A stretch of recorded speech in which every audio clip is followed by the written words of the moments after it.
Alhamdulillahilladzi nahmaduhu wa nasta'inuhu wa nastaghfiruh wa na'udzu billahi min shururi anfusina wa min sayyiati a'malina may yahdihillahu fala mudilla lahu wa may yudlil fala hadiya lahu asyhadu an la ilaha illallah wahdahu la syarika lahu وأشهد أن سيدنا ونبينا محمدا عبده ورسوله وصفيه من خلقه وحبيبه بلغ الرسالة وأدى الأمانة ونصح الأمة وكشف الله به الغمة وجاهد في سبيل الله حتى أتاه اليقين صلوات ربي وسلامه عليك يا سيدي يا رسول الله اللهم صل على سيدنا محمد الفاتح لما أغلق والخاتم لما سبق ناصر الحق بالحق والهادي إلى صراطك المستقيم صلى الله عليه وعلى آله وصحبه حق قدره ومقداره العظيم اللهم بك أصبحنا وبك نحيا وبك نموت وإليك النشور أصبحنا على فطرة الإسلام وعلى كلمة الإخلاص وعلى دين نبينا محمد صلى الله عليه وسلم رضينا بالله ربا وبالإسلام دينا وبمحمد صلى الله عليه وسلم نبيا ورسولا أما بعد. Kita memuji Allah dengan mengucapkan Alhamdulillahirabbil alamin. Dengan izin Allah kita bisa duduk datang ke tempat yang mulia ini untuk melaksanakan amal ubudiyah kepada Allah Subhanahu wa taala. Mudah-mudahan yang kita lakukan hari ini dicatat sebagai amal soleh kita oleh Allah Subhanahu wa taala dan dikekalkan pahalanya sampai kita meninggal dunia, hendaknya amin ya rabbal alamin. Salawat dan salam kepada Nabi yang agung, Nabi yang mulia Rasulullah Muhammad sallallahu alaihi wasallam. Allahumma salli ala sayyidina Muhammadin wa ala alihi wa sahbihi ajma'in. Salawatu rabbi wa salamuhu alaika ya sayyidi wa ya habibi ya Rasulullah. Bapak Ibu yang dirahmati Allah Subhanahu wa taala, kita lanjutkan kajian kita kitab Riyadhus Shalihin min kalami Sayyidil Mursalin lil Imam Muhyiddin Syaraf Zakaria An-Nawawi rahimahullahu taala. Hadis daripada Abi Hurairah radhiyallahu taala anhu, riwayat daripada Sayyidina Abi Hurairah radhiyallahu taala anhu qala. Hadis Abi Hurairah. Abi Hurairah sering kita sebut nama beliau, sering kita baca biografi beliau. Nama beliau Abdurrahman Ad-Dausi. Ada yang katakan Abdullah Ad-Daus. Daus daerah suku Yaman, pedalaman daerah Yaman, namanya Daus. Daus itu daerah dalam, tak sampai dulu dakwah dan risalah ke sana. Makanya Abi Hurairah, satu di antara yang disesalkan oleh Abi Hurairah, kenapa kok baru tahu dia ada Nabi dan baru tahu dia ada Islam. Nah, karena Abi Hurairah itu masuk Islam, tak lama kemudian 3 tahun setelah itu Nabi pun berpulang ke rahmatullah.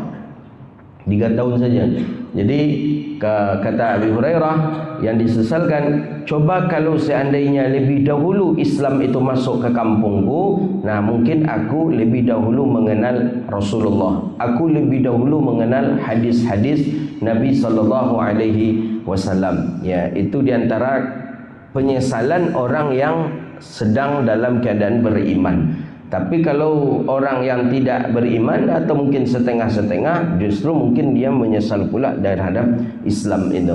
Sehingga dengan penyesalan itulah Abi Hurairah radhiyallahu taala anhu, beliau menetap di Makkah, tidak memiliki apa-apa, tidak punya rumah, tidak menikah, tidak punya anak, tidak ada apa-apa. Tujuannya fokus berkhidmat untuk Rasulullah sallallahu alaihi wasallam. Ternyata memang berkhidmat untuk Rasulullah, berkhidmat kepada baginda Nabi, itu diantara cara bagaimana mendapatkan sesuatu yang sebelumnya belum kita dapatkan. Macam Abu Bakar sudah mendapatkan, Sayyidina Umar sudah mendengar hadis, Sayyidina Ali juga sudah mendengar hadis, tapi dia belum mendengar hadis itu, maka dia niatkan berkhidmat untuk Rasulullah. Beliau tinggal di Madinah di Sufah. Sufah tempat yang dibuatkan Nabi, pas posisi seperti kita ini. Masjid Nurul Huda ini seperti punya Sufah lah begitu. Tu ahli Sufah tu di situ tinggal. 76 orang tinggal di situ. Tidur di situ. Makannya Rasulullah. Memang madrasah Nabi lah begitu. Kalau dibahasakan bahasa sekarang madrasah. Nah, madrasah Nabi itu ahlu Sufah. Nah, itulah diantaranya Abi Hurairah. Setiap hari mendengar hadis dari Rasulullah. Setiap hari melihat wajah Nabi. Setiap hari memandang Rasulullah sallallahu alaihi wasallam. Ternyata dengan waktu 3 tahun itu, Abi Hurairah cukup menjadi rekor utama paling banyak meriwayatkan hadis Nabi sallallahu alaihi wasallam. Sampai 5.000 hadis yang diriwayatkan oleh Abi Hurairah dari Rasulullah sallallahu alaihi wasallam. Jadi kadang memang ada juga yang mengatakan bahwa menikah punya anak itu tidak ada penghalang untuk menuntut ilmu. Ada juga, ada sebagian kita mengatakan bahwa menikah dengan punya anak itu termasuk penghalang dalam menuntut ilmu. Tapi studi kasus yang kita lakukan, kita tanya kepada beberapa orang-orang senior, beberapa orang yang lain, ya kebanyakan mereka katakan agak lambat dengan menikah kemudian punya anak menuntut ilmu dibandingkan dengan waktu lajang menuntut ilmu. Nah, makanya diantara yang ya kadang penyemangat kawan-kawan itu aja. Tidak ada tu dia kata, insya-Allah justru tambah semangat. Ada buktinya kawan-kawan kita. Dulu lajang berangkat ke Mesir. Tingkat 2 ingin menikah. Jadi dinasihati oleh kawan. Kata kawan, dah usahlah, nanti ajalah, selesaikanlah S1 ni dulu. Oh enggak, ni justru penambah semangat belajar. Kan gitu. Penambah semangat belajar ini, penambah semangat ini kalau waktu kuliah itu menikah katanya. Ya, cuba menikah. Baru menikah aja nak nampak puncak hidung juga majlis pengajian lagi. Mana saya oh, rupanya orang rumah tak bisa ditinggal, takut lah nak ngaji. Habis tu insya-Allah nanti kalau lah punya kawan ni di rumah amaknya go, orang rumah go insya-Allah nya tak takut tu dah. Maksudnya punya anak, ada kawannya, lah punya anak, rupanya mengasuh anak pula lagi. Akhirnya nak nampak-nampak ke pengajian lagi. Jadi bagi kawan-kawan yang sedang kuliah, ya, lebih fokus, lebih elok kita fokus ketika kita masih dalam keadaan lajang untuk menuntut ilmu. Nah, begitu. Ya, banyak juga kawan-kawan kita yang menikah di saat kuliah, di saat studi, ya, tapi dah terbagilah, pikiran itu dah terbagi. Takkan mungkin fokus dengan menghafal, membaca, itu sudah terbagi. Nah, Abi Hurairah ni saking takut beliau terbagi pikiran itu dengan istri, dengan rumah, dengan harta, bahkan berjual beli pun tidak ada Abi Hurairah ketika Rasulullah sallallahu alaihi wasallam hidup di Madinah. Tidak ada. Beliau tidak ada berjual beli ke pasar, beliau fokus ingin berjumpa, ingin meriwayatkan hadis daripada Nabi sallallahu alaihi wasallam. Dan ternyata betul Abi Hurairah di antara para sahabat urutan pertama yang banyak meriwayatkan hadis Nabi sallallahu alaihi wasallam, bahkan mengalahkan periwayatan daripada Abi Bakar As-Siddiq. Abu Bakar As-Siddiq tidak sampai kepada 5.000 hadis yang ia riwayatkan dari Rasulullah sallallahu alaihi wasallam. Tapi ada yang katakan Abi Hurairah karena banyak, karena murid Abi Hurairah banyak. Jadi Abi Hurairah setelah Nabi meninggal dunia, yang belajar kepada Abi Hurairah itu para sahabat ada satu. Kemudian setelah itu para tabi'in yang tidak berjumpa dengan Rasulullah berjumpa dengan Abi Hurairah. Sedangkan Abu Bakar enggak. Abu Bakar setelah Rasulullah wafat, Abu Bakar jadi khalifah tak berapa tahun, 3 atau 2 tahun. Kalau tak salah berapa tahun Nabi Abu Bakar menjadi khalifah, kemudian setelah itu juga wafat. Nah, itu penyebab sebenarnya tidak tertadwinkan, tidak tertuliskan hadis-hadis Nabi sallallahu alaihi wasallam. Nah, ini Abi Hurairah. Nama beliau Abdurrahman Ad-Daus. Abi Hurairah asal kata abahir. Hir itu kucing, hirrah kucing. Maka dikatakan abahir, bapak kucing. Ini diantara salah satu asbab yang dalam Al-Azkar Imam Nawawi itu boleh memberi nama seseorang selain daripada nama dia, tapi untuk lisyuhrah. Syuhrah tu untuk lebih mengenal satu, kemudian untuk lebih mendekat kita dengan dia. Contohnya ya, seperti Sayyidina Ali bin Abi Talib. Ali bin Abi Talib ketika pulang ke rumah, pintu rumah sudah kunci, malam hari. Jadi dikedor sekali oleh Ali bin Abi Talib, Fatimah tak bangun. Ali mau menguatkan lagi kedor pintu tadi, takut khawatir nanti anak-anak terbangun, Hasan Husain terbangun, mengganggu. Akhirnya Ali bin Abi Talib tidurlah di depan pintu itu. Di depan pintu Ali bin Abi Talib tidur. Setelah itu sampai waktu subuh nak masuk, barulah Ali bin Abi Talib bangun daripada tidur tadi, dan baju habis oleh debu. Ali bin Abi Talib bajunya habis oleh debu dan dilihat oleh Rasulullah SAW. Kemudian Nabi memanggilnya dengan Ya Abat Turab. Ya Abat Turab itu panggilan Nabi kepada Ali bin Abi Talib. Ya Abat Turab, hai bapak yang penuh badannya oleh debu. Ya, dulu kan teras rumah macam ya, seperti apa lantai rumah, seperti itu pula teras rumah. Tanah pasir, tidak ada semen, tidak ada keramik, tidak ada granit. Nah, dipanggil dengan Ya Abat Turab. Nah ni, jadi kalau ada untuk lisyuhrah, untuk lebih mengenal, lebih dekat lagi kita dengan orang itu, boleh kita cari nama samarannya atau nama yang lain, tapi jika ia redha dengan itu. Contohnya sajalah di kampung kita banyak ada namanya Darwis. Di kampung pun tak berapa orang nama Darwis. Nah, Darwis. Tapi masing-masing dia saking banyaknya, mungkin orang-orang dulu dah ada nama apanya, nama samarannya. Yang Darwis mano, ada nan Yuang Lambung, ada Yuang Aka namanya. Yuang Aka tu banyak akalnya. Yuang Lambung tu memang dulu banyak makan kata nenekmu. Jadi sepiriang habis dia nyo, dua piriang habisnya dia gina mode emaknya Yuang Lambung namanya. Mungkin lambungnya kadang. Ada siapa lagi itu. Jadi kalau orang bertanya si fulan Darwis mano, Pak, apa jauh rumah Pak dari rumah Pak Darwis? Pak Darwis mana? Kita sebut yang tadi. Nah, boleh untuk syuhrah. Ya, macam daerah kami ada je namanya Suhai. Suhai mana? Ada Suhai tukang, ada Suhai tengkak, ada Suhai hitam. Nah, ada di mana?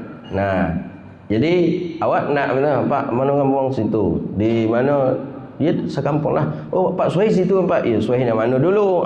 Disebut ladainya kepada tadi tu. Kalau fisik, tidak meremehkan fisik, tidak menghina fisik, itu dibolehkan. Sefulan mana? Fulan yang pesek hidungnya. Nah, kalau inyo redha dengan penamaan seperti itu, ya boleh. Tapi kalau inyo tidak redha dengan itu, tak boleh. Nah, dia Abi Hurairah, sehingga lebih masyhur dengan Abi Hurairah. Imam Bukhari dalam riwayat itu guru-guru ada A'mash, ada A'raj, kan ada A'raj, ada apa lagi? Itu guru-guru apa beliau periwayatan di dalam riwayat hadis itu. Orang yang celang matanya, a'ma, orang yang buta, ya, boleh. Tapi bukan untuk menghina.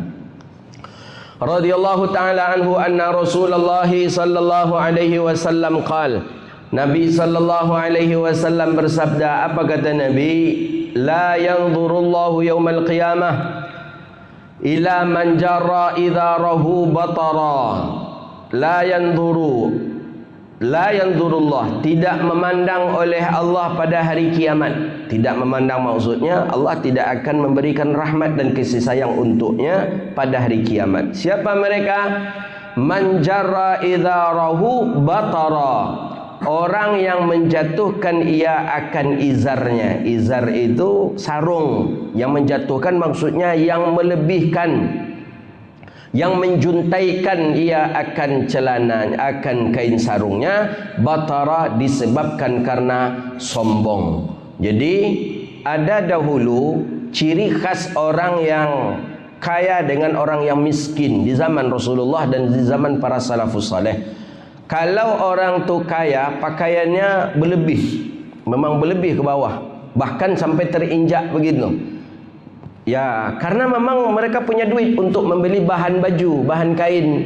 Dulu tu mahal bahan kain itu, tak sembarang orang punya bahan punya kain, punya baju. Paling ada orang punya baju 2 di rumahnya, 3 paling banyak. Nah, orang-orang kaya itu ya karena duitnya banyak, hartanya banyak, dia beli bahan baju. Dia beli bahan baju, dibuatnya, tapi dilebihkan. Nah, itu menunjukkan orang-orang kaya dahulunya. Sedangkan orang-orang miskin dah, orang-orang miskin pakaiannya tentu biasa saja. Berapa cukup duit lah. Berapa cukup duit? Cukup duit lengan pendek buat. Cukup duit setengah daripada di bawah betis sampai situ dibuat. Nah, tapi kata Nabi SAW, apabila orang tu menyengaja memanjangkan pakaiannya, kain sarungnya, disebabkan karena batara, sombong, maka orang itu tidak akan dipandang oleh Allah pada hari kiamat. Allah tidak akan memberinya rahmat, Allah tidak akan memberinya kasih sayang, Allah tak akan memberikannya ampunan, ya, disebabkan karena dia sombong. Nah, dari sinilah baru keluar sebuah hukum. Imam Nawawi katakan, apabila ia memanjangkan pakaiannya itu lil khuyala, karena sombong, batara angkuh, maka itu dihukum dengan haram. Tapi kalau tidak ada kesombongan sedikit pun darinya, tidak ada, biasa saja, seperti Abu Bakar As-Siddiq. Abu Bakar panjang bajunya, jubahnya juga panjang karena beliau orang kaya. Nah, maka Nabi SAW yakin kepada Abu Bakar. Nabi yakin kepada imannya Abu Bakar. Nah, makanya Nabi tidak mengatakan kepada Abu Bakar pelaku haram. Ya, Nabi tidak mengatakan kepada Abu Bakar perkara yang dilakukan Abu Bakar itu perkara haram bisa menyebabkan masuk neraka. Tidak, disebabkan kenapa? Karena Abu Bakar bukan orang sombong. Maka dikatakan dalam riwayat hadis Sayyidina Abdullah bin Umar, la yanzura ila man jarra thawbahu khuyala. Allah tidak akan memberi rahmat dan kasih sayang kepada seseorang yang memanjangkan pakaiannya disebabkan karena sombong. Nah, makanya ada pula hadis satu lagi dalam hadis sahih, tahta idzaru tahta ka'bain finnar, ya, sarung di bawah mata kaki itu dalam neraka. Maksudnya bukan kain sarung itu, tapi pelakunya. Tapi pelaku yang mana? Pelaku yang khuyala. Nah, kalau sombong haram, kalau tak sombong ada ulama katakan hukumnya makruh. Fayakruh, ya, fayakrahu wajahul khuyala wal batra, wa illa fayakrahu, maka makruh hukumnya. Ya, kalau sudah melewati mata kaki. Nah, apakah hadis ini untuk sarung saja atau berlaku kepada pakaian yang lain? Nah, maka disebutkan oleh Syahilan, ya, fil idhar al isbalu fil idhari wal qamisi wal imamah. Izar, sarung. Jadi menjatuhkan, melebihkan pakaian itu bukan pada kain sarung saja. Kalau sarung batasannya mata kaki, kalau baju batasannya mata kaki, tapi juga ada imamah. Imamah itu sorban. Saya pernah mengaji dengan masyayikh, termasuk Syekh Nuruddin, bilang kalau sorban itu lebih daripada ukuran bahu atau tengkuk kita, nah itu termasuk isbal di sana, termasuk menjatuhkan atau melebihkan sorban. Jadi sorban itu pendek saja, yang lebihannya di belakang itu, jangan sampai panjang kali. Nah, begitu kata Syekh Nuruddin, itu termasuk daripada isbal. Nah, kita kan selama ini yang terfaham kita isbal itu kalau yang bajunya dalam atau sarungnya dalam atau celananya dalam. Ternyata juga sorban itu kalau dalam, ya kalau terlalu panjang itu termasuk daripada isbal. Nah, jadi batara kalau itu sombong. Jadi kalau tak sombong kita makruh hukumnya. Nah, ada juga yang mengatakan boleh, tidak ada niat sama sekali, karena memang pakaian yang menutupi aurat dengan ada kerapian di dalamnya, maka ada sebagian mengatakan hukumnya boleh. Ya, tergantung niat kita lah. Kalaupun kita tinggikan tapi niat kita sombong, seakan-akan awak aja yang mengamalkan sunnah, kan dosa juga jadinya. Ya kan? Diangkat kakinya, diangkat celananya, diangkat kain sarungnya di atas mata kaki, di bawah pas betis itu. Ditengoklah ke kawan. Modeko yang sunnah tu dengan sombong pula sama je baru tu tanya. Sama orang yang menjaga jenggotnya, jaga jenggot. Itu tak sunnah tu. Yang sunnah tu modeko katanya. Ada kesombongan di dalam hatinya. Sama dengan orang yang melakukan kesombongan di hadapan Allah. Kemudian dilanjutkan oleh Abi Hurairah, riwayat yang sama, salasatun qala Rasulullah sallallahu alaihi wasallam, salasatun la yukallimuhumullahu yaumal qiyamah wa la yuzakkihim wa la yanzura ilaihim wa lahum adzabun alim. Ada 3 golongan yang Allah tidak berbicara dengan mereka pada hari kiamat. Wa la yuzakkihim, dan Allah pun tidak membersihkan mereka pada hari kiamat. Wala yanzuru ilaihim, dan Allah tidak memandang kepadanya. Walahum adzabun alim, dan mereka itu mendapatkan azab yang pedih. Ada 3 golongan. Mudah-mudahan kita tak termasuk 3 golongan ini. 3 golongan yang Allah tidak berbicara dengan mereka pada hari kiamat. Allah tidak membersihkan mereka. Maksudnya Allah tidak mengampuni dosa mereka. Yang ketiga, Allah tidak memandang kepada mereka. Allah tak sayang kepada mereka. Itu maksud pandangan. Pandangan itu dengan makna rahmah. Allah tak sayang kepada mereka. Walahum adzabun alim, dan mereka pun mendapatkan azab yang pedih. 4 didapatkan oleh 3 golongan ini. Allah tidak berbicara dengan mereka. Tidak berbicara maksudnya di sini bukan berarti Allah pembicaraan seperti pembicaraan kita sesama kita, tidak. Maksud di sana pembicaraan di situ adalah Allah tidak redha dengan mereka, bi izharir ridha. Tapi bahkan Allah marah kepada mereka. Allah tidak mengampuni dosa mereka. Allah tidak memandang kasih sayang kepada mereka, dan mereka mendapatkan azab yang pedih. Mana mereka yang 3 golongan itu? Pertama, syaikhuz zani. Asy-syaikhuz zani. Disebutkan syekh di sini. Asy-syaikhuz zani, orang tua yang zani, berzina. Syekh, dikatakan syekh di sini bukan berarti syekh apa? Syekh apa namanya itu? Syekh dalam apa namanya, dalam agama kita, bukan. Syekh maksudnya di sini adalah orang tua. Maka di Arab itu orang alim dan tidak orang alim juga disebut dengan syekh. Ya syekh, rahfin enta, ya syekh. Syekh itu man fauqa khamsin, orang yang usianya di atas 50 tahun itu sudah dipanggil dengan syekh.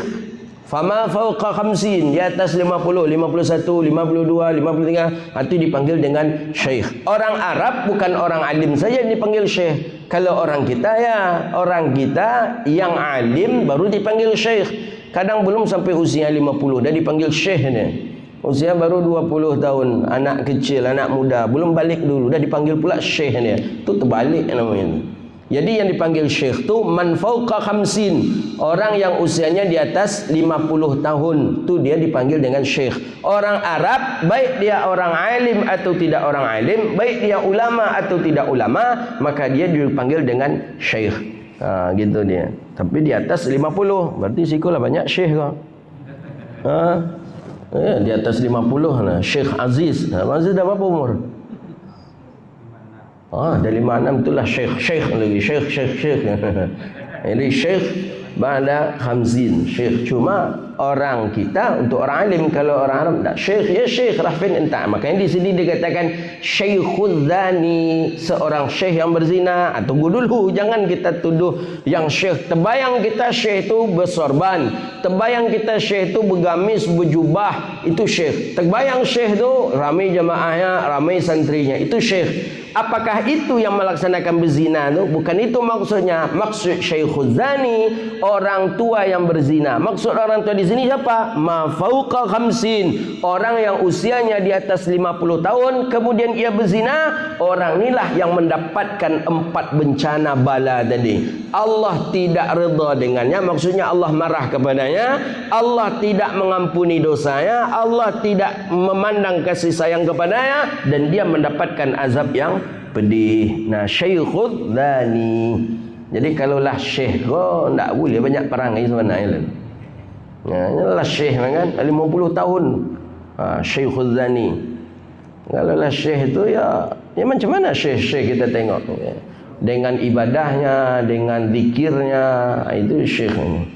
Tapi kalau syekh tapi matanya liar je lah, tu lain tu. Tu syekh mata keranjang namanya. Syekh Khudzani, lah banyak syekh ni. Jadi bisa syekh. Orang-orang Arab biasa dia syekh Rafin ente syekh. Syekh Khudzani. Nah, dikatakan zina di sini karena memang zina itu di antara dosa besar. Maka dikatakan zina karena zina dosa besar. Tapi besar dosa zina, lebih besar lagi dosa liwat. Liwat itu LGBT. Liwat itu sejenis laki-laki je laki-laki, pedusi je pedusi, itu liwat. Liwat ya, amalannya kaum Nabi Lut liwat. Ya, lebih parah lagi dosa liwat daripada dosa zina. Kalau begitu elok zina aja pada liwat, bukan juga, sama-sama dosa. Jangan berkau karena dibandingkan lebih besar dosa liwat daripada zina, daripada liwat, daripada LGBT, kami berzina aja lah, sama. Karena ini sama-sama dosa godang, cuman lebih besar dosa liwat. Kenapa lebih besar dosa liwat ni? Karena tadi tidak diharapkan setelah itu mereka akan menikah. Berbeda dengan zina. Orang berzina nanti bisa saja mereka menikah. Setelah berzina tertangkap, hamil, berkemungkinan tak dia menikah. Berkemungkinan dia menikah. Aduh, jo di situ tu kebaikan. Tapi orang LGBT setelahnya melakukan LGBT, setelahnya melakukan hubungan, berkemungkinan tak setelah tu menikah? Tak mungkin lah. Menikah macam mana pula? Tak sah dalam syariat, tak sah di agama. Nah, itu dia. Jadi orang LGBT ini sebenarnya lebih parah dari binatang. Kabau aja tentu dia mana kabau jantan betina. Nak mau kabau jantan memanjat kabau jantan. Ayam aja tentu dia ayam tu mana ayam jantan, ayam betina. Masa apa kau nak tahu dia mana laki-laki, mana pedusi? Nah, tu. Jadi dikatakan Syekh Khudzani seorang syekh yang berzina, maksudnya bukan orang alim, bukan orang saya. Tapi ya kalau memang itu terjadi, naudzubillah, ya macam mana? Tapi maksud Syekh Khudzani di sini adalah seorang syekh yang maksudnya usianya sudah 50 tahun, kemudian ia berzina. Nah, orang inilah yang mendapatkan 4 azab daripada Allah tadi. Allah tidak berbicara dengannya, Allah tidak redha dengannya, Allah tidak membersihkan dosanya, Allah tidak memandangnya dengan pandangan rahmat, dan di akhirat mendapat azab yang pedih. Itu dia Syekh Khudzani. Yang kedua, siapa dia? Kata Nabi SAW, wa malikul kadzab, dan penguasa yang pembohong. Malikul kadzab, sultanul kadzab. Jadi penguasa pembohong. Dua saja hadis tentang penguasa ni. Kalau tidak dia pembohong, dia zalim, itu saja. Kenapa kok diistilahkan dengan kadzab dengan jair? Kadzab pembohong, jair zalim. Kenapa kok diistilahkan dengan? Kebanyakan penguasa itu memiliki dua sifat yang sama. Dimanapun penguasanya memiliki dua sifat yang sama. Kalau ndaknya penduto, zalim je. Bahkan ada yang sepaket dinyo, adanya penduto, zalim bulunya lah. Ada. Nah, itu penguasa yang pembohong tadi dapat 4 bencana tadi. Allah tidak nak berbicara dengan dia, Allah tidak ingin mensucikan dosanya, Allah pun tidak memandang rahmat kepadanya, dan di akhirat mendapatkan azab yang pedih. Maksud berdusta di sini apa? Ya, yang definisi dusta apa? Definisi dusta. Ya, orang berdusta apa? Orang berdusta. Orang berdusta, orang yang berbicara mukhaliful lil waqi', berbeda dengan fakta. Itu pendusta namanya itu. Kalau orang yang berjanji tak sesuai dengan janjinya, atau apa namanya? Pengkhianat, bukan seperti itu. Munafik, pengkhianat. Kalau orang yang tak menunaikan janji sesuai dengan janjinya, apa namanya? Berkhianat juga. Ayatul munafiqu salasah, ciri-ciri munafik 3. Idza haddatsa kadzdzaba, apabila berbicara bohong. Wa idza wa'ada akhlafa, dan ketika dia berjanji dia mengingkari janjinya. Wa idza tuminal khana, dan ketika dia diberi amanah kemudian dia berkhianat. Nah, itu dia. Nah, ini diantaranya wa malikul kadzdzab, dan penguasa yang kadzdzab, pembohong. Pembohong. Ya, memang Kita tidak bisa pungkiri, boleh baca kitab-kitab sejarah, kitab-kitab tarikh, mana di antara penguasa-penguasa yang tidak pembohong, mana penguasa-penguasa yang tidak zalim. Coba baca saja sejarah. Baca mulai dari dahulunya. Kita ambil saja patokan mungkin daripada Umar bin Abdul Aziz. Coba setelah itu baca riwayat-riwayat, siapa yang tidak berbohong dia. Ya, bahkan ada yang rela untuk mereka itu mengatakan sesuatu yang tidak ada, bahkan menuduhkan kepada orang lain perkara itu. Nah, itu yang disebut dengan politik, yang seperti kajian kita malam tadi. Ya, kalaulah politik itu tidak ada, kawan pun menjadi lawan. Beryoyo, duduk berdua, apa bisa. Kalau kita masuk ke dalam dunia yang seperti itu, ya rusak gitu. Tidak ada yang tidak rusak disebabkan karena itu. Makanya ada dulu seorang ulama siapa? Kawan Sufyan Tsauri, Sufyan bin Uyainah ya, yang pura-pura gila itu, karena diangkat oleh sahabatnya jadi menteri. Beliau kawan sama-sama mengaji dulu di pondok, sama-sama duduk ngaji di pondok. Tiba-tiba kawan tadi jadi khalifah, jadi Amirul Mukminin, jadi khalifah, jadi presiden. Kemudian kawan pondok tadi alim, taunya orang alim orang apa, diangkatlah itu jadi menteri. Dan niatnya dah dikirim surat, ditolak surat itu. Siapa? Sufyan bin Tsauri siapa? Kemudian dikirim surat satu lagi. Nak niatnya dah disuruh buat surat tu dari si fulan, iya, buat surat tu. Datang surat satu lagi. Ndak je niatnya di kaki nanya surat tu. Akhirnya jemput paksa oleh Gojo untuk dibawa ke istana menghadap raja. Tiba di muka raja pura-pura gilonya. Kenapa pura-pura gila? Saking tak maunya dia masuk ke dalam dunia itu. Tu orang yang sudah adil, orang yang sudah alim bisa rusak ketika dia berada di dalam itu. Nah, kalau nak percaya cubalah. Ya, dah banyak nampak begitu. Ulama-ulama asatiz yang sudah terbibit dalam itu susah untuk keluar daripada itu, susah. Nah, wa malikul kadzab, penguasa yang pembohong. Nah, kemudian kata Nabi sallallahu alaihi wasallam yang ketiga, wa'ailul mustakbir. Ail di sana adalah orang fakir, orang miskin, mustakbir yang sombong dan congkak. Nah, itu termasuk di antara yang Allah marah. Orang fakir, orang miskin, sombong. Diberi hadiah, kemudian dia tengok hadiah tadi, kalau kecil dibalikkannya, tu orang sombong namanya, seperti itu. Atau termasuk yang sombong seperti yang kita syarahkan sebelumnya, orang yang dia si mustahik zakat tapi dipakaikan uang zakat orang tu untuk kepada sesuatu yang haram, ya, atau kepada sesuatu yang tidak ada gunanya. Nyo nerimo zakat, piti zakat dibeliin kayaknya ke rokok. Nyo piti zakat, dia genya zakat, tapi piti zakat dipasangkan puluh slot darinya. Atau apa namanya, ya, judi online dan sejenisnya. Atau dia menerima duit zakat, tapi duit zakat ini dibawanya pergi duduk-duduk ke warung main batu domino. Nah, tu maka dari situlah kita mesti harus melihat kepada siapa zakat ni kita salurkan. Jangan nanti sampai zakat kita ni bukan di tangan orang yang pantas. Oh, dia si mustahik zakat, ya, dia dianggap orang yang berhak menerima zakat. Tapi zakat yang kita berikan kepada dia ni pastikan juga ia gunakan untuk apa? Memang kebiasaannya merokok, kebiasaannya duduk di warung kopi sambil main betu domino dan lain segala macam. Kebiasaannya kadang dia berjudi dan lain sebagainya. Nah, pastikan ni duit zakat yang kita kasih ini lain tak sampai ke situ. Nah, begitu. Makanya di antara yang paling bagus untuk kita pastikan duit zakat ni kita tepat atau tidak, buatlah syarat. Apa syaratnya? Oleh Basnas, oleh yang lain sebagainya. Nah, kalau bisa syarat yang paling bagus itu apa? Orang itu ke masjid salat 5 waktu. Itu insya-Allah aman duit kita itu. Karena Nabi katakan dalam sebuah hadis sahih, apa kata Nabi?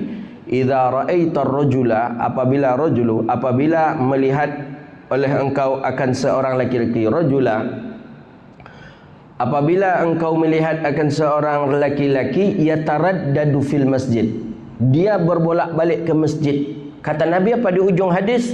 Fashhad lahu bil iman. Saksikanlah bahwa dia adalah orang yang punya iman. Maksudnya saksikanlah bahwa dia adalah orang baik. Ya taraddad itu bukan berarti dia marbot masjid, bukan. Bukan berarti dia garim masjid, bukan juga. Ya taraddad tu bolak-balik ke masjid tu maksudnya zuhur nampak je di masjid. Orang fakir tadi. Bekau asar ada je solat di masjid nampak. Nanti Isya ada je nampak. Nah, kalau yang seperti itu full, hati kita pun tenang memberikan zakat kepada dia. Tapi tak pernah solat Jumat pun tak pernah.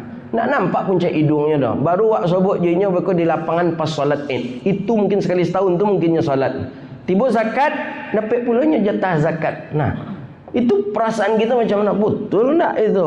Tepat tak zakat yang kita berikan? Nah, jadi bagusnya sudah saatnya juga kawan-kawan kita dari Basnas atau yang lainnya sudah saatnya juga memberikan beberapa kriteria bagi si mustahik. Bukan Basnas saja, termasuk UPZ yang ada di masjid-masjid. Nah, pastikan ini salat atau tidak. Yang karena ada kedekatan, ini karena dokek je nenek mama, karena dokek je kepala desa, karena dokek je RT RW, direkomendasikan oleh RT RW. Ini aja lah Pak UPZ untuk dapat zakat ni orang-orangnya. Di RT ini orang-orangnya. Padahal nampaknya nak solat, nak apa tidak, tidak. Nah itu dia. Apalagi kalau inyolah nak semayang, inyolah nak solat, nak pernah nampak pergi Jumat. Tapi bila inyo nak dapat jatah zakat, tolok dia inyo datang ke panitia zakat. Jatah dan mana kau dia tiap tahun besok dapat katanya. Itu yang agak berat di masyarakat kita Pak.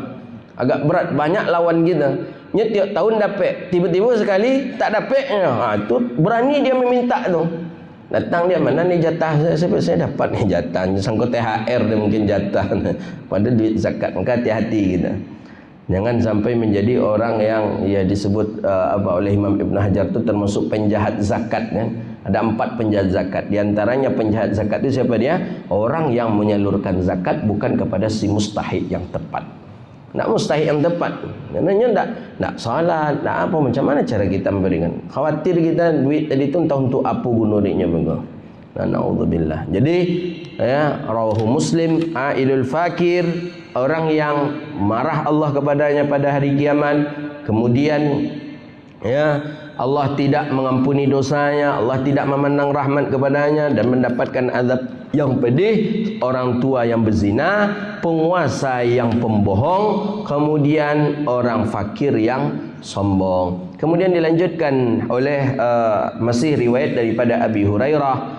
Qala Rasulullah sallallahu alaihi wasallam, yaqulullahu azza wa jal, Allah Subhanahu wa taala berfirman. Apa kata Allah Taala dalam hadis qudsi itu? Izzu izari wal kibriya'u ridai faman nadha'a anni fi wahidin minhuma faqad azabtuhu rawahu Muslim.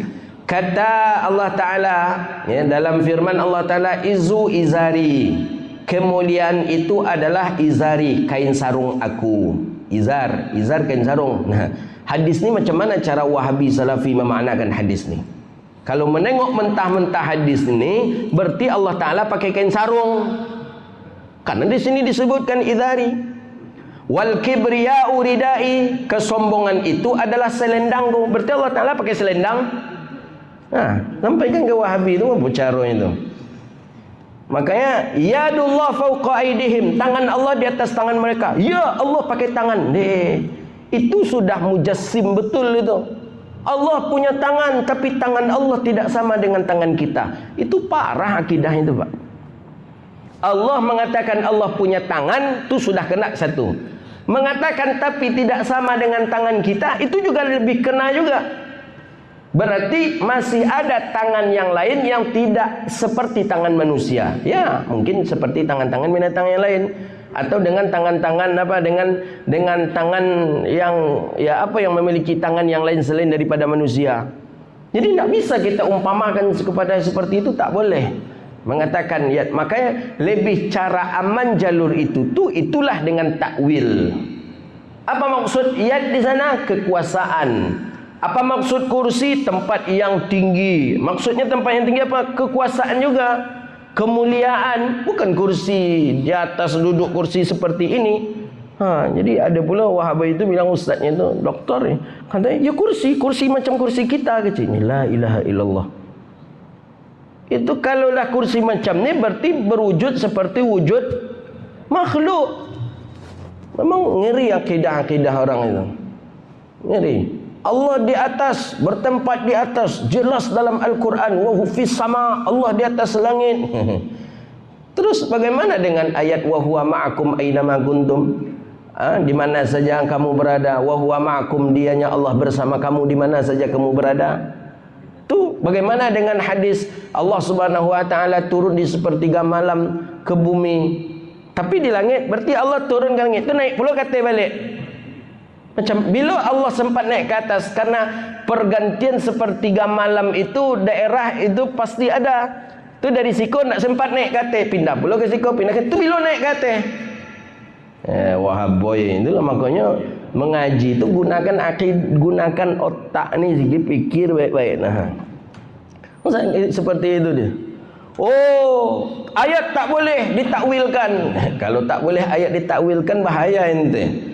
Maka itulah 85% akidah umat di dunia ini Muslim itu Ahlu Sunnah wal Jamaah. Ahlu Sunnah wal Jamaah Abi Hasan Asy'ari, Abi Mansur Al-Maturidi.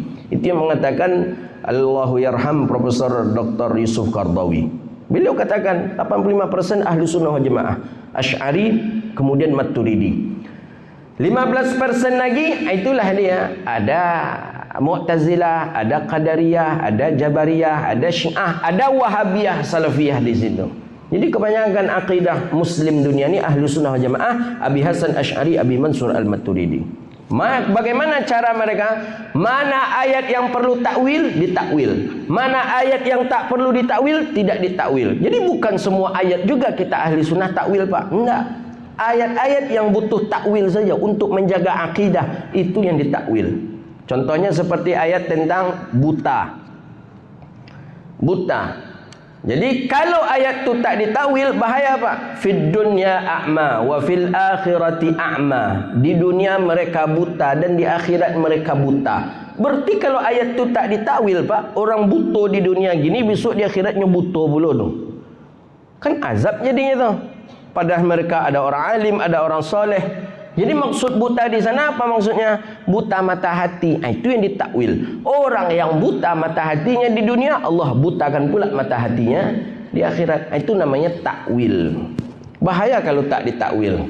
Wa huwa ma'akum aina ma kuntum. Dianya Allah bersama kamu di mana saja kamu berada. Jadi ke mana kita? Ada Allah. Berarti itu yang bahaya tu. Kalau tidak difahami dengan makna baik-baik ayat tu, kalau tak ditakwilkan, itu bisa jadi wahdatul wujud namanya. Jadi apa maksudnya? Apanya Allah bersama kita? Ay ilmullah. Ilmunya Allah dengan kita. Kalau kita katakan zatnya Allah dengan kita kemana saja kita berada, nah disitulah nanti yang wahdatul wujud. Bercampur zatnya Allah dengan zat kita. Kan bahaya nanti tu. Sehingga yang minum siapa?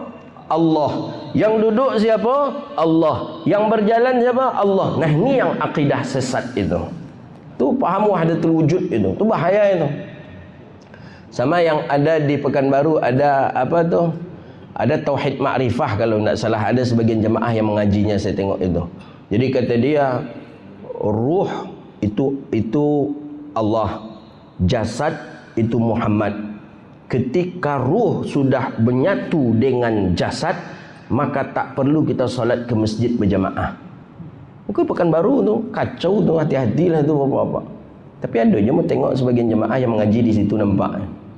Sehingga mungkin itu pula nyendak ke masjid berjamaah mungkin lagi. Jadi katanya ruh itu Allah, jasad itu Muhammad. Katanya tu dalam kajiannya di Pekanbaru, kajiannya ada rekamannya. Ketika ruh sudah menyatu dengan jasad, berarti Muhammad sudah menyatu dengan Allah, maka tak perlu lagi solat berjamaah ke masjid katanya lah. Ini parah ni. Bahkan katanya kalau sudah tahu dengan hakikat itu, tak perlu lagi kita untuk solat. Nah kan kacau. Jadi disitulah inti kehidupan katanya. Ketika menyatu antara ruh dengan jasad, ketika berjumpa Muhammad dengan Allah. Kaji dukun ya. Nak kaji syariat itu. Dan namun tengok Ada juga sebagian jemaah kita yang ikut dengan itu. Ada seorang berdua lah gitu. Ada seorang berdua mungkin sedang mencari-cari rasa mungkin. Cari-cari rasa. Tapi hati-hati tu. Itu kutuju dek setan tu. Kutuju dek nafsu. Nah, iko yang saya nak kaji dan cari salam. Kan ada orang kita yang ingin suka dengan kaji-kaji tubuh seperti itu. Sehingga kaji-kaji syariat macam gitu. Kau tak laku dia kau dapat. Tak ada tu. Uzair tu kaji kulit aja tu kan dia. Kaji-kaji kitab ikut dari dulu daripada dulu para salaf kita, para guru-guru kita, masyayikh kita, para ulama-ulama kita, apalagi yang baru meninggal, Allah yarham, Profesor Dr. Ahmad Umar Hashim. Itu guru diantara yang kita ketahui dari masyayikh juga yang hafal Sahih Bukhari sanad dan matan. Itu guru kami yang baru meninggal itu, Allah yarham. Beliau rektor waktu saya kuliah, beliau masih rektor waktu itu. Yang nanda tangan ijazah saya waktu beliau rektor, Profesor Dr. Ahmad Umar Hashim. Saya belajar ngaji dengan beliau beberapa kitab, di antaranya Sahih Bukhari. Di kuliah dulu beliau ngajar. Rektor masih ngajar loh, tingkat 2 yang beliau ajar dulu. Itu kalau di Al-Azhar itu kenikmatan di Al-Azhar. Yang ngajar itu profesor doktor yang sudah sepuh-sepuh, yang usianya Masya Allah. Itu kenikmatan di Al-Azhar itu kenikmatan yang tak kita dapatkan. Kalau di awak di Indonesia kadang yang masuk itu asisten dosen. Kadang dosen tu yang masuk, tapi dosen tu pun kadang dia lah punya job pulanya di luar kadang saking sibuknya. Kalau di Al-Azhar alhamdulillah, kenikmatan di Al-Azhar yang ngajar tu rektor pun masih ngajar, rektor itu masih ngajar Sahih Muslim. Saya masih ingat dulu Sahih Muslim itu akidah kitab hadis mata kuliah hadis yang kami pelajari, kitabnya baca Sahih Muslim tu. Waktu itu beliau di masjid ngaji Sahih Bukhari dengan beliau. Itu dengan Syekh Nuruddin gitu juga. Syekh Nuruddin kalau sekali dalam setahun dulu beliau ke Mesir, lama di Mesir sampai sebulan 40 hari. Itu dalam setiap majlis itu mendatangkan ulama-ulama besar seperti Syekh Sa'ad Jawes, kemudian beliau Allah yarham Syekh Ahmad Umar Hashim. Itu didatangkan. Kadang kami khatam Adabul Mufrad, kadang di situ khataman kitab Al-Khatib Tibrizi dan lain sebagainya. Jadi alhamdulillah. Metode beliau ni metode dengan kitab. Ada hadis dibacakan, diriwayatkan, disyarahkan, begitu dia. Tak ada main ilmu khayal-khayal model tadi itu, tak ada tu. Entah kau nak jadi dukun jemaah, tak apa diajarkan dengan itu. Jasad Muhammad, ruh Allah. Ketika ruh sudah berjumpa dengan jasad, maka Muhammad sudah berjumpa dengan Allah. Maka solat berjemaah tidak lagi kita lakukan ke masjid. Kaji apa kaji ini? Jemaah kena hobi pulanya menangan-nangankan kaji itu kadang ini. Alhamdulillah. Jadi mengaji kita sebagaimana yang diajarkan cara dulu, orang-orang tua dulu mengajarkan cara metode belajar dengan kita, itulah yang kita lakukan. Al-'idhu idhari. Kita agak lama sikit, tak apa-apa, sarapan sudah ada insyaAllah. Al-'idhu idhari, kemuliaan itu adalah sarungku, kata Allah. Berarti Allah pakai kain sarung? Izu idhari, kemuliaan itu kain sarung aku. Tengok di dalam kamus manapun, izar ni artinya pasti kain sarung maknanya. Wal kibriya'u ridai, dan kesombongan itu adalah selendangku. Ni rida namanya ni. Nabi pakai ni rida. Apakah Allah Ta'ala juga pakai rida? Kalau ditelan mentah-mentah hadis ni Allah Ta'ala pakai rida ni, kan bahaya tu. Bahaya. Kemuliaan itu sarungku, kesombongan itu selendangku, kata Allah Ta'ala. Faman naza'ani fi wahidin minhuma, siapa yang mencabut salah satu daripada keduanya daripadaku, faqad azabtuhu, maka aku akan mengazabnya. Jadi maksudnya apa? Maka hadis ni pun ditakwil. Hadis-hadis qudsi yang mesti ditakwil harus ditakwil juga. Dan masuk di antara ini, apa maksud idhari di situ? Pakaian, maksudnya yang boleh sombong itu Allah. Karena Allah yang maha mulia, mestinya Allah yang boleh sombong, karena tidak akan ada di dunia ini yang menandingi dengan kemuliaannya Allah. Ya Allah Rabbun, Allah Tuhan. Kita makhluk pasti hina. Makhluk butuh kepada yang menciptakan, butuh kepada Allah. Allah tidak butuh kepada siapapun. Maka yang lebih berhak sombong tu Allah. Nah, maka siapa yang mencabut kesombongan, siapa yang mengambil kesombongan, siapa yang mengambil keangkuhan dan kemuliaan itu daripada Allah, maka Allah akan mengazabnya. Nah, ni jadi kalau nak berjumpa dengan Wahaboy, kalau mereka anti dengan takwil ayat, takwil hadis, bunyikan saja hadis ni. Kira-kira bagaimana saudara menjelaskan tentang hadis? Al-izzu izari, kibriya'u ridai. Kemuliaan itu kain sarung aku, kata Allah. Kesombongan itu selendang aku. Siapa yang mencabut keduanya, salah satu keduanya daripada aku, akan aku azab dia pada hari kiamat. Kira-kira bagaimana saudara memahami makna kain sarung?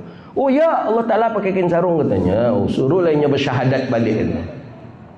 Ulanglah Islamnya balik. Itu dah parah tu musyriknya. Na'udzubillah, na'udzubillah. Hadza wabillahi at-taufiq. Inilah kajian kita, mudah-mudahan Allah selamatkan kita daripada fitnah, daripada fitnah akidah, sehingga kita tidak tersesat sebagaimana mereka juga. Mudah-mudahan Allah beri hidayah, Allah beri taufik, berjalan di jalan yang benar, kemudian berakidah pun dengan akidah yang benar, dan mudah-mudahan Allah istiqamahkan kepada kita dengan jalur Ahlus Sunnah wal Jamaah. Kemudian Allah wafatkan kita dalam keadaan husnul khatimah. Amin ya rabbal alamin. Rabbana atina fid dunya hasanah wa fil akhirati hasanah wa qina adzaban nar. Allahumma faqihna fid din wa 'allimna ta'wil wahdina ila siratikal mustaqim. Rabbana zalamna anfusana wa illam taghfir lana wa tarhamna lanakunanna minal khasirin. Allahumma a'izzal islam wal muslimin. Allahumma ansuril muslimina fi kulli makan ya rabbal alamin. Allahumma ij'alna minat tawwabin waj'alna minal mutatahhirin waj'alna min ibadikas salihin. Allahumma a'izzal islam wal muslimin. Allahumma ansuril muslimina fi Gaza. Allahumma ansuril muslimina fi Palestin. Allahumma ihfaz dima'al muslimina fi Gaza ya rabbal alamin. Allahumma dammir a'da'aka a'da'ad din. Allahumma alif qulubal muslimin. Allahumma alif qulubal muslimina ya rabbal alamin. Rabbana zalamna anfusana wa illam taghfir lana wa tarhamna lanakunanna minal khasirin. Rabbana atina fid dunya hasanah wa fil akhirati hasanah wa qina adzaban nar. Allahumma khtim lana ya Allah bi husnil khatimah wa la takhtim alaina ya Allah bi su'il khatimah. Wa sallallahu ala sayyidina Muhammadin wa ala alihi wa sahbihi ajma'in. Subhana rabbika rabbil izzati amma yasifun. Wassalamun alal mursalin. Walhamdulillahi rabbil alamin. Demikian, mohon maaf, wabillahi taufiq hidayah. Assalamualaikum warahmatullahi wabarakatuh.